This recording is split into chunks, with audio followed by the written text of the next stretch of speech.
Mogasa moga karmano moga gyana vicheta saha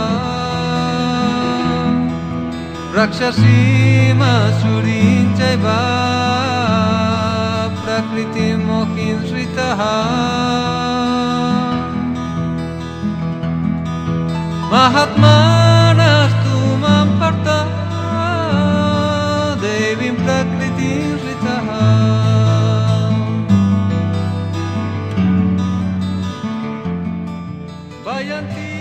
Act 2.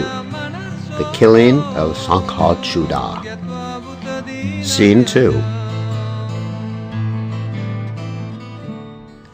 Kundalata, walking about, says, "Here comes Radha with Jatila, Lalita, and Vishaka." As previously described, Radha enters. Radha, speaking aside, says, "O heart, don't be aroused. You will not see your beloved here." Kundalata says, "O Radha, it is certainly very auspicious that you have met us this morning." Jatila, with anger, says, "O restless girl, do not say Radha, Radha. Krishna will hear you and will come here." Lalita, with a smile, says, "Well said, noble lady." Jatila says, "Lalita, I will go ahead to anoint the sun god's temple," and she walks ahead. Radha says, "Kundalata, perhaps you know. Do you know where your cousin, who is very difficult for girls like me to ever see, is now staying, or where he is enjoying pastimes?" Kundalata answers, "Greedy girl, day and night you enjoy transcendental pastimes with him, and still you long to see him again?" Radha states, "Enough with all these jokes. You were all very fortunate because you were able, without any stopping, again and again to drink with your eyes the wonderful flood of nectar that is Krishna. As for me, because I have not performed even the slightest trace of any pious activity, it is very difficult for me to even hear about Krishna." Kundalata says, "Radha, your words are like the thirst of those drowning in an ocean of nectar." Radha says, "O girl who cannot understand the sufferings of others, this one time tell me the truth. Is it not a fortunate moment when I am able to briefly see Krishna in a dream? What is the use of longing for the unattainable? O Kundalata, be kind, be kind, be kind, be kind. Place on this unhappy, unfortunate person a sidelong glance from the same left eye you used to drink the nectar moonlight of Krishna." Kundalata, glancing as if jealous, "What is the use of talking to you, a girl chasing another man?" She runs ahead and approaches Jatila. "Noble lady, why did you not arrange in advance for a Brahmana to perform the worship ceremony of the sun god?" Jatila replies, "Child, you speak what is right. Please be kind and fetch one expert Brahmin." Kundalata states, "As the noble lady speaks, so I shall act," and then she exits. Lalita says, "Radha, look! The noble lady Jatila has anointed the temple. Bow down before the deity of the sun god." Radha, bowing down to the deity of the sun god, says, "O Lord, please grant my desire." Dressed as a Brahmin and followed by Madhumangal and Kundalata, Krishna enters. Krishna secretly glances at Radha, and he says, "Srimati Radharani is the Ganges in which the elephant of my mind enjoys pastimes. She is the shining of the full autumn moon for the chikora bird of my eyes. She is the dazzling ornament, the bright and beautiful arrangement of stars on the border of the sky of my chest. Now today I have gained Srimati Radharani because of the highly elevated state of my mind." Radha, from afar momentarily glancing at Krishna, whispers, "My dear friend, who is this fearless young man? He is as bright as the lightning cloud, and he wanders in his pastimes like a maddened elephant. From where has he come to Vrindavan? Alas, by his restless movements and attractive glances, he is plundering from the vault of my heart the treasure of my patience." Looking again, she says, "Alas, alas! I have become mad. Mad! Lalita, look, look! When I look at this brahmachari, my heart becomes wounded, devastated. The only atonement for this great sin is for me to enter a blazing fire." Lalita says, Ah, you speak the truth. His complexion is like Krishna's. That has bewildered you.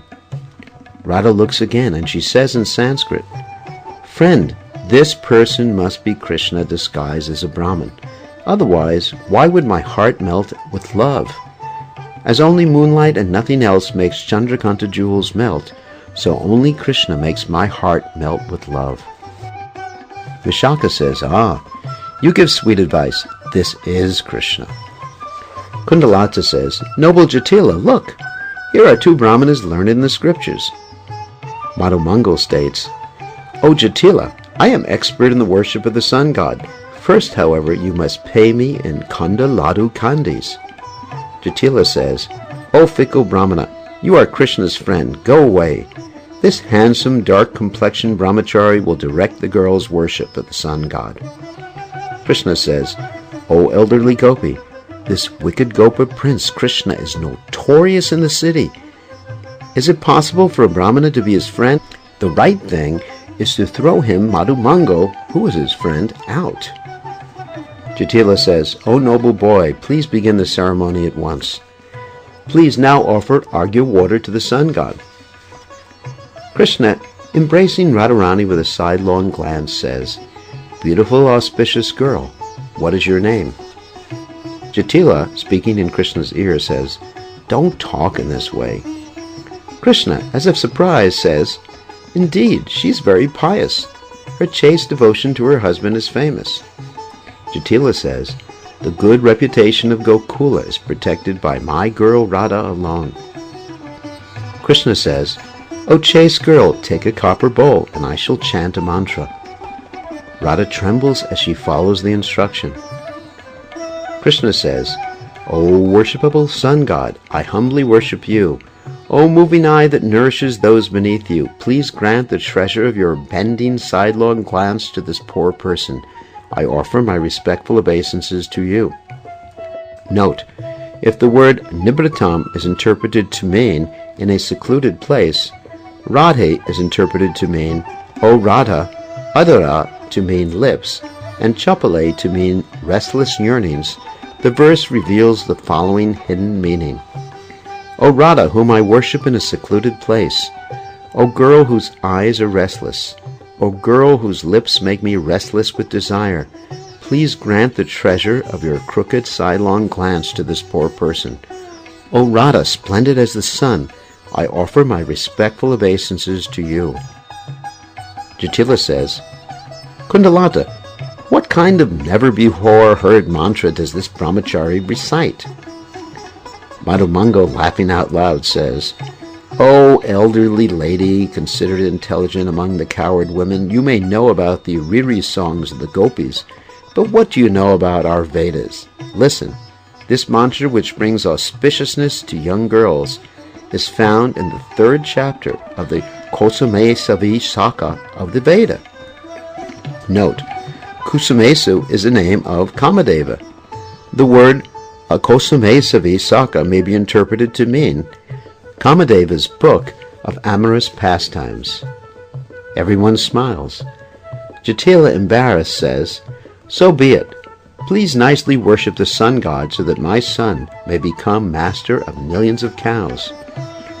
Krishna says, O fortunate girl, now that you have worshipped the deity, you should offer arghya water to the sun planet shining in the sky. Radha is very reverential at this point. Note, if the word ambara is interpreted to mean garments, and if Gada Muda Rajiva Bandhave is divided, Gadam Udara Jiva Bandhave, the following hidden meaning is revealed. O fortunate girl, now that you have worshipped the deity, you may worship your noble life's friend who stands before you dressed in glittering yellow garments. Kundalata in Sanskrit says, The sun is now in the sign Virgo. Now you should offer him wonderful arghya water with a beautiful blossoming blue lotus flower. Radha glances at Krishna from the corner of her eyes. Note, if the word kanya is interpreted to mean young girls, rase to mean of a multitude, upabhogam enjoyment, mitraya friend, and smita smile, the verse reveals the following hidden meaning. Your friend, who is expert at enjoying amorous pastimes with many young girls, now stands before you. Now you should offer him wonderful arghya with the beautiful blossoming lotus of your smile. Krishna says, O beautiful girl, the worship of the sun god has ended well. Now you should please your worshipable deity by offering him a handful of red sumana flowers. Radha offers a handful of banduka flowers. Madhumangal says, Jatila, sweet candies cooked in ghee should now be given as an offering to the priests. We have carefully recited the mantras without making any mistakes. Krishna says, Hungry, talkative brahmacharis, stop. The friendship of the residents of Gokula is sufficient payment for me. Jatila says happily, O king of the brahmacharis, come to my house and there you may enjoy a delicious feast I will give to the brahmanas. After that I will give you my jeweled ring. Madhumangal says happily, O noble lady, because you wish to offer a delicious feast to the brahmanas, I bless you that you will become the mother of many sons. Krishna says, O elderly lady, please feed this brahmachari. I will go to Purnamasi and tell her what my spiritual master Gargamuni told me. Kundalata says, What was that? Krishna says, Mother Purnamasi, your beloved Radha, the daughter of Maharaj Vrishabhanu, is now in grave danger of being filled with doubt. She should be protected by chanting demon-killing mantras under a kalpa taru tree. Kundalata, as if concealing her anguish, O noble lady, by good fortune a kalpa taru tree is right here within the range of our sight. Please go, feed this brahmachari and then send Purnamasi back. We will wait here for a while and guard this disciple of Gargamuni. Jatila exits with the brahmachari Madhumangal. Kundalata, smiling, says, Radha, I have now fulfilled your difficult-to-attain request. If you like, you may now reward me for this service. Radha replies with a crooked glance, Kundalata, what is this request of mine? Kundalata says, Why do you frown? I speak of your successful worship of the sun god. Krishna says, Kundalata, make this girl give me dakshin, that is priestly donation for performing the worship of the sun god. Note, if the word Padmini is interpreted to mean the goddess of fortune, the statement reveals the following hidden meaning. Kundalata, make this girl give me the priestly reward of her touch. By touching me, she will worship the Supreme Personality of Godhead, the beloved husband of the goddess of fortune. Kundalata says, O Radha, this priest is expert in the worship of the sun god. You should satisfy him with the proper dakshin. Note, if the word Rai is interpreted to mean amorous pastimes, the statement reveals the following hidden meaning. O Radha, this priest is very expert in amorous pastimes. You should satisfy him with the proper dakshin. Vishaka, smiling, said, Kundalata, you are very expert in rewarding priests. You should give the dakshin. After all, it is you who called your own expert cousin here to be the priest. Lalita said, Vishaka, Kundalata, who knows the process of worship, has already given dakshin to the priest. Krishna says, Lalita, this girl is my cousin whom I should worship.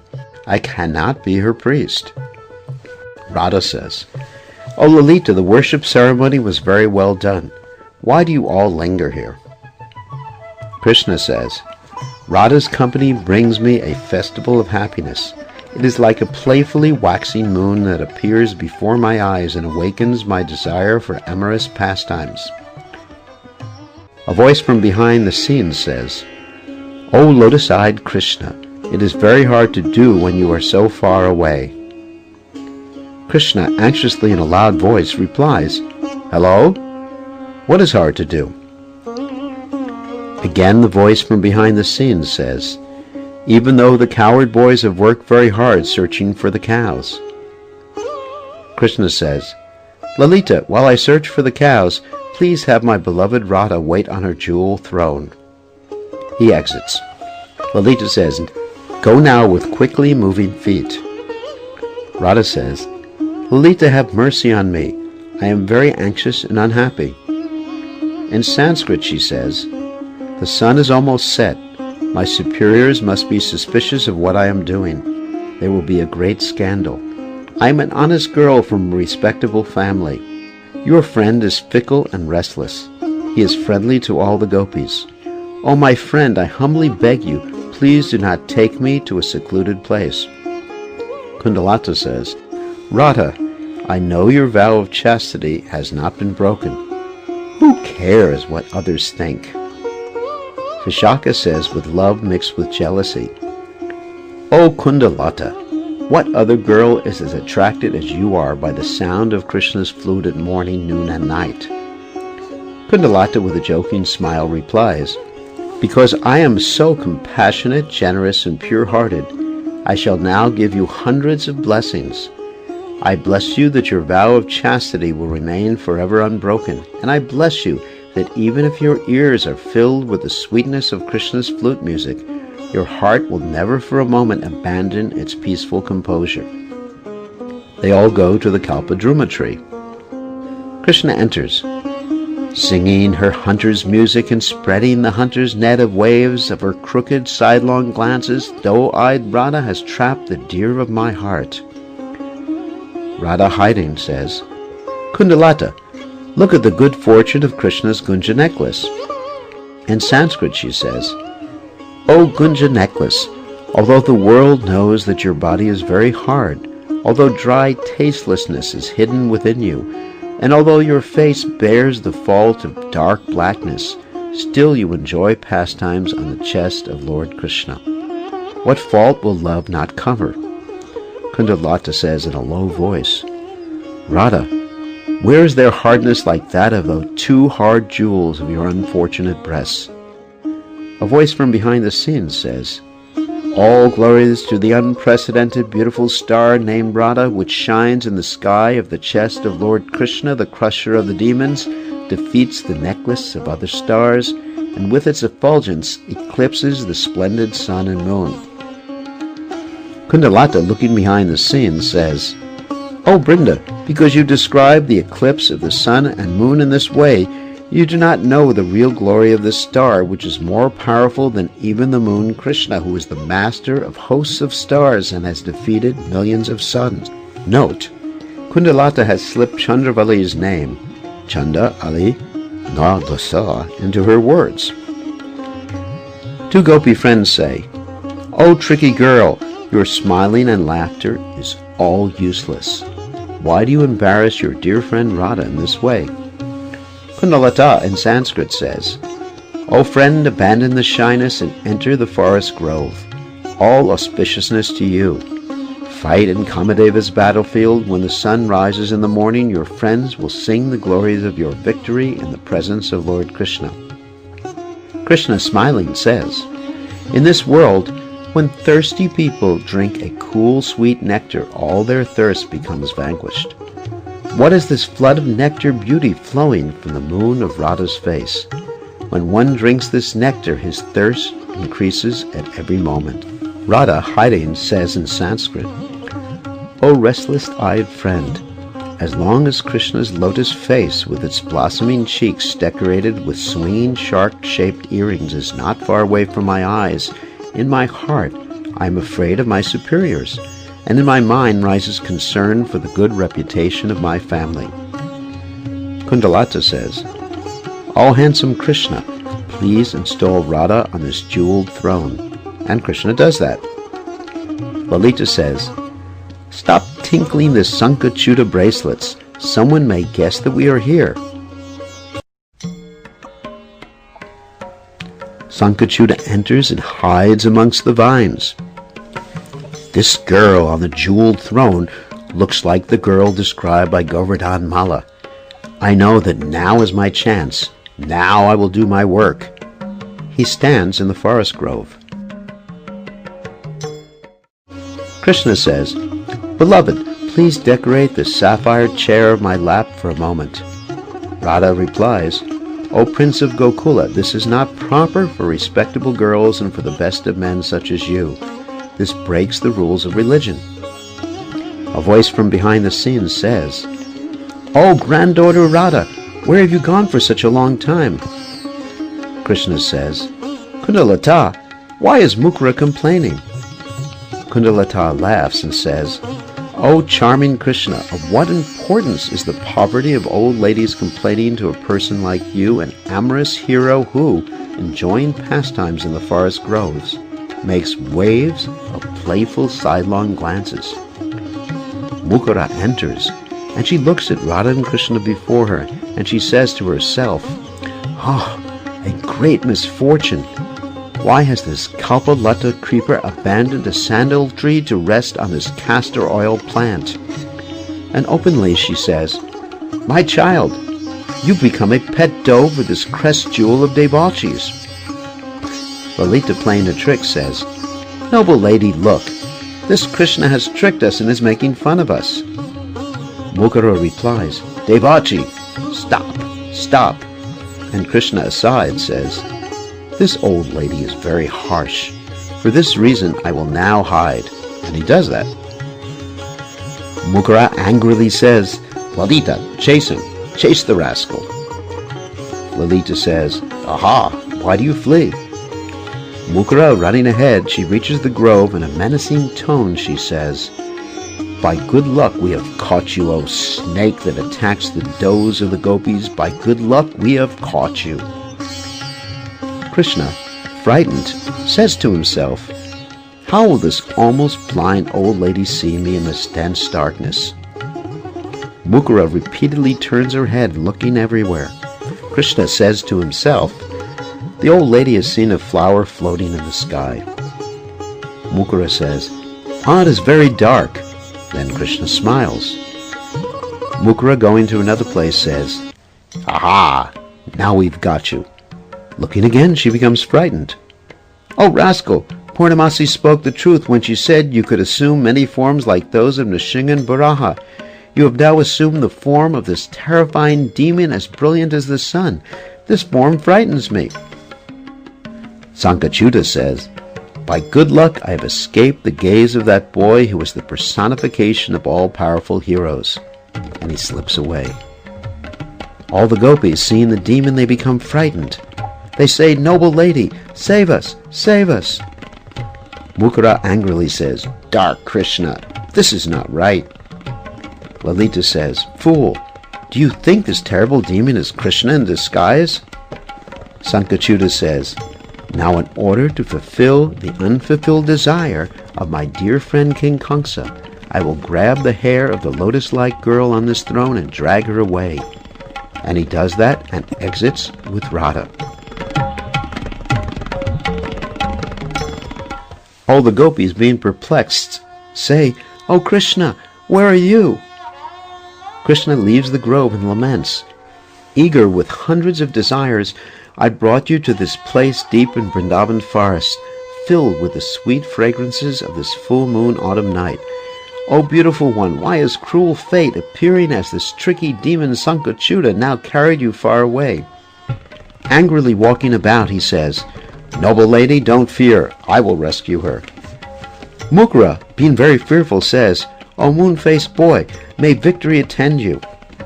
Krishna, with chivalrous pride, says, "Wicked demon offensive to Sri Radha, I feel great pain because I cannot spend eternity torturing you. The wicked black night of death now chases you, covering you with all its limbs. How will I torture you forever if you merely die?" He then exits. Kundalata says, "Lalita, look, look! Sankachuta has abandoned Radha and now he is going to fight with Krishna." A voice from behind the scenes says, "What is child Krishna as handsome as Kamadev and delicate as a new sprout on a tamal tree in comparison to this degraded Yaksha giant, whose arms are like palm trees and whose chest is like a mountainside? Alas, Krishna does not even have an expert friend to help him. O Queen of Vraja, Yashoda, we cannot know how you must be suffering now." Hearing this, everyone becomes overcome with grief. Pulling the curtain aside, Purnamasi hurriedly enters. Purnamasi says, "Daughter Lalita, don't be unhappy. Know that this demon is a spark soon to be extinguished."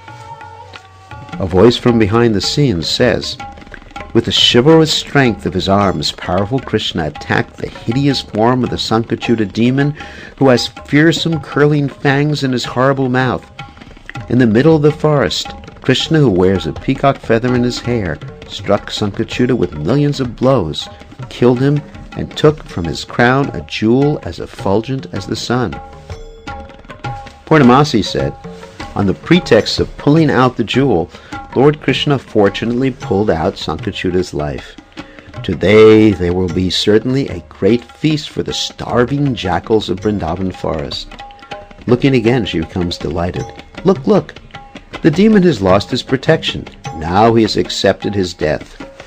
Again a voice from behind the scenes says, with his fist, lotus-eyed Lord Krishna playfully struck the sinful-hearted Yaksha and forcibly took from him the treasure of his life breath. Purnamasi, looking ahead, becomes very blissful, and she says, Krishna, who ferociously attacked the demon and angrily threw its crown to the ground and was praised by the demigods, showering flowers, delights our eyes. Vishaka says, noble lady, look, Balaram and all of Krishna's friends have now come here. Purnamasi said, the Supreme Personality of Godhead, Krishna, has now given the beautiful regal jewel to Balaram. Lalita says, look, after sending his friends away, Krishna now alone approaches Radha. Purnamasi says, O beautiful one, look, look, his face glistening with perspiration, and his peacock feather crown moving in the breeze, Krishna now finds himself embraced by frightened Radha. Krishna enters as described and says, with eyes restless with fear, Radha called out in distress, O Govinda, Krishna, O Prince of Gokul, whose eyes rebuked the lotus flowers in the Yamuna, please protect me. Please quickly protect me. I shall not forget the way she was then. Purnamasi walking says, O son of Yashoda, you have now removed the arrow of sufferings in my heart. She embraces Radha and Krishna. Mukara, with both hands wiping the perspiration from Krishna's brow, says, by the will of Providence, O hero, you have protected beautiful Radha. Madhumangal enters and says, O dear friend, Balaram has now given the regal jewel to Radha. Krishna says, it is as good as the Kaustubha jewel. It is the best of jewels. It is proper that it be placed in Radha's necklace. Lalita says, it will be done as you have said. Krishna says, come, let us please my parents with the news of this victory over a demon. And he exits, and all exit.